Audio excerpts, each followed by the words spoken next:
Mackenzie Johnston with Cattle News Central, bringing you your April 25th cattle industry headlines, brought to you by Central Confinement Service. With over 35 years of experience, Central Confinement Service offers turnkey design and construction for livestock facilities. To view the variety of beef facilities that they have to offer, head on over to their Facebook page. CCS, they can develop a system with you that will maximize your investment and multiply your returns. For an estimate on a new or remodeled facility, give CCS a call, or you can visit their website at cencon.com. That is CENCON.com. This update is also sponsored by 4T Ag Insurance, your go-to contractor for ag insurance. The folks at 4T Ag are dedicated to providing you with insight, information, and alternative risk solutions that are custom fit to your business and personal needs. They offer both drought and crop insurance, and they also offer LRPs for both feeder and fed cattle. If you would like more information, head on over to www.4tag.net. That is the number 4tag.net. And finally, American Beef Producer. They offer all kinds of articles within their publication. They feature award-winning photography and so much more within their magazine. I've said it before and I'll say it again. There are a lot of ag publications out there, but American Beef Producer, they knock it out of the park every time. If you'd like to learn more about the magazine or possibly subscribe, go ahead and click on the American Beef Producer link above in the caption. That's going to take you over to their Facebook page where you can do just that. American Beef Producer Magazine, guiding beef producers for over 25 years. So Drovers has reported on the Senate and House hearings that are going to take place this week that are going to discuss packer profits and what cattle producers are receiving when it comes to a lack of profit. And those hearings are also going to discuss the Cattle Price Discovery and Transparency Act of 2022 that has been such a hot topic over the past month. So the Senate hearing, that is going to be on the 26th. That's going to be on Tuesday. And then the House hearing, that's going to be on the 27th. I realize that we have went over this 100 times probably, but some of the highlights in this bill, I'm going to go over here for a minute for all of you that might not have been paying attention. So the Cattle Price Discovery and Transparency Act, it would require the USDA to establish 5 to 7 regions across the United States. These regions need to reasonably reflect similar fed cattle purchases. The bill would designate a set of approved pricing mechanisms for packers included in this bill that contribute to price discovery. And when I refer to packers included in this bill, that means packers controlling 5% or more of fed cattle slaughter. Those are the packers that will be covered if this bill would get passed. The pricing mechanisms include negotiated cash, negotiated grid, sale barn sales, and systems where multiple buyers and sellers can make and accept bids. The bill would require USDA to set minimum levels of fed cattle purchases through approved pricing mechanisms for packers included in the bill. The bill would mandate each regional mandatory minimum be not less than the average of that region's negotiated trade for the 2-year period of 2020 through 2021. Furthermore, the maximum threshold would be set at 50% for any region. The USDA would be required to conduct an initial review of mandatory minimums after 2 years. The bill would create a cattle contract library that would give cattle producers more information to help them market their cattle. And finally, the bill would allow USDA to work with the cattle and beef industry periodically to review and modify regional minimums after a public notice and comment period. So I think that last point is really, all of what I just said is basically the highlights, but I think that last point is really important to note because so many people talk about how this bill has no teeth and how it's just so watered down. And yeah, it's definitely not the whole pie. It's not the dream. You're never going to get the dream. But the fact that it's a starting point and that there is room to move up, I think it's something to consider because you're never going to start at the top. But the fact that the USDA, they will work with our industry to set these regional minimums higher after time. I think it opens up a lot of doors for those of you in the industry that want legislation to help this lack of negotiated cash trade. So a group of economists recently came together to analyze this bill, the Cattle Price Discovery and Transparency Act. And as I've stated before, this was first introduced back in November, and it was introduced by Senators Grassley, Fisher, Tester, and Wyden. The economists that came together to analyze the bill include Darrell Peel, he is down at OSU, David Anderson at Texas A&M University, John Anderson at the University of Arkansas, Christopher Bastion at the University of Wyoming, Scott Brown at the University of Missouri, and Stephen Kuntz, and of course, he is at Colorado State University.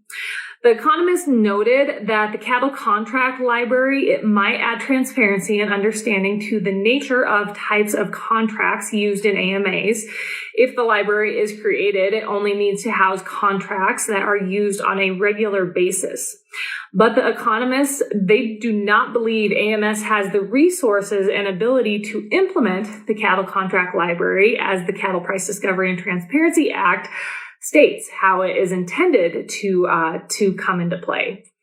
The economists were in agreement that there is no research evidence of any significant or persistent fed cattle price discovery problem at this time.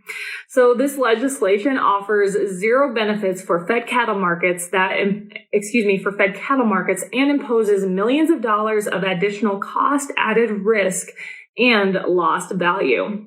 The exact cost to the industry is yet to be determined, but it is minimally hundreds of millions of dollars, which will result in lower feeder cattle prices and higher consumer beef prices, according to this group of economists. Regarding the minimum threshold levels that will be set by the Secretary of Ag, the economists believe the higher the thresholds, the higher the known economic costs and negative impacts to the beef sector. Additionally, the legislation states that these thresholds will be set by examining academic literature regarding minimum levels of negotiated transactions to achieve robust price discovery. But the economists claim that these thresholds do not exist in reviewed/published academic literature. And even if they did exist, they would not be constant values. So with all of that being said, if the bill were to be passed, the Ag Secretary would most likely set these thresholds with political objectives, not economic efficiency, as a guiding principle to determine minimum thresholds. The economists closed by reminding everyone the phrase robust price discovery is subjective. There is no formal definition in economics literature for this phrase. So how can you set regional mandatory minimums and claim it will achieve robust price discovery if that definition varies from one person to the next? Price discovery is dependent on situational supply and demand fundamentals, and that will always be fluctuating. An alternative research perspective would be to determine the regional mandatory minimums that minimize the economic deadweight loss of restrictions on marketing alternatives, such as those proposed in the Cattle Price Discovery and Transparency Act of 2022. Texas A&M University, they are going to be coming out with an updated report on this bill in the near future. So we will have more information and more input from that university to go over when that happens.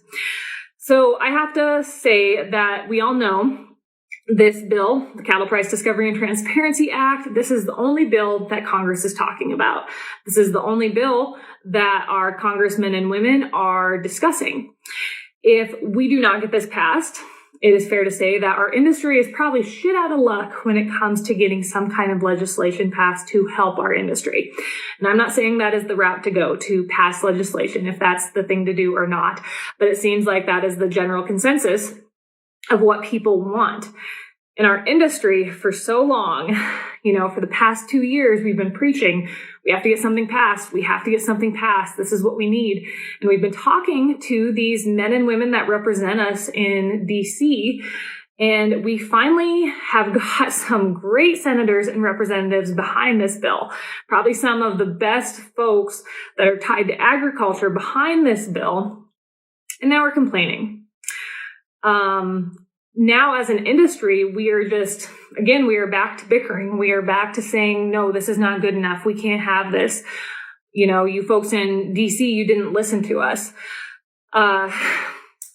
Look at the backlash that this bill is receiving. If everyone is calling it such a watered down bill that does not have any teeth, look at the backlash that it is receiving from economists. Imagine how the Packers are going to come after this, NAMI.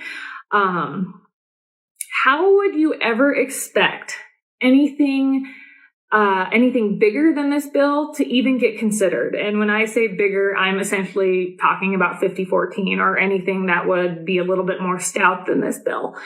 It would never even be considered. The reason that these senators and representatives came together on this bill, and might I note, they worked their butts off for this bill.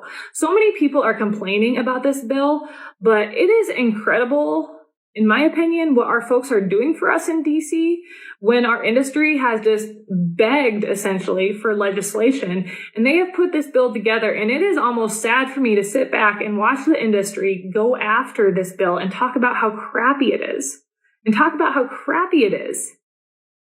We finally have something that is ready to get passed. And if you want legislation passed, you sure as heck better get behind this, because if this doesn't get passed, nothing will get passed. Nothing will get passed. I have not been in the cattle industry that long, but I think the little bit that I have seen how things work in DC, you don't get the whole pie. You will never get the whole pie. Never.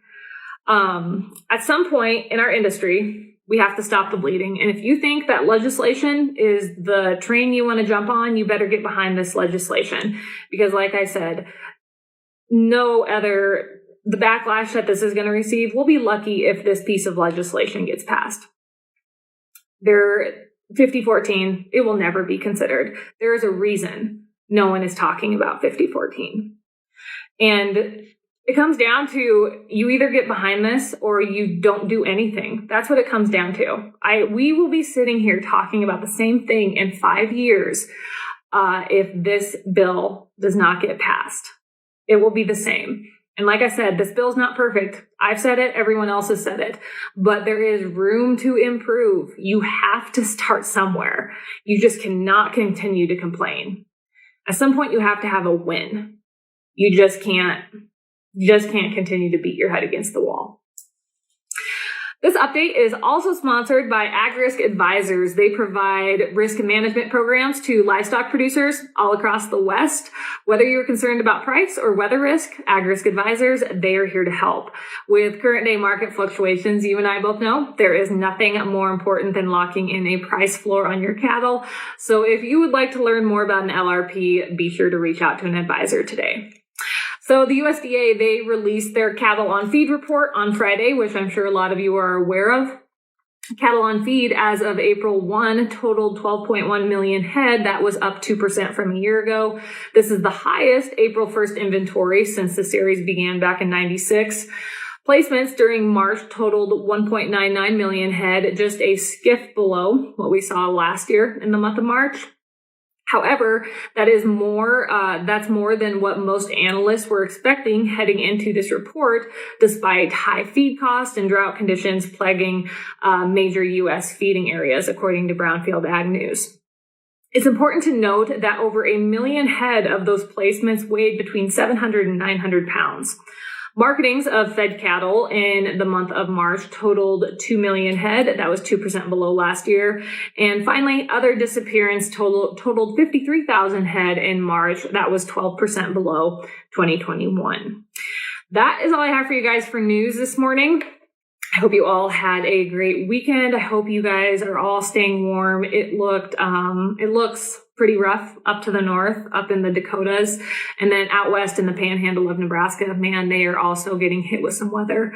Over the weekend, I had the honor of giving the keynote speech at the Pierce, Nebraska FFA banquet.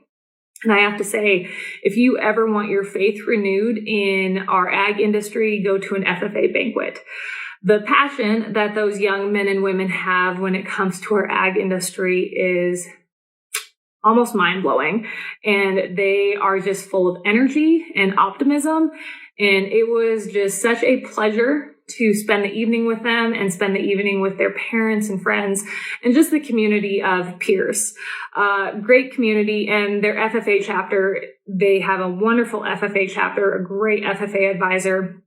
Those young men and women, they have a bright future ahead. No doubt about it. I hope you all have a wonderful Monday. I'll catch you later.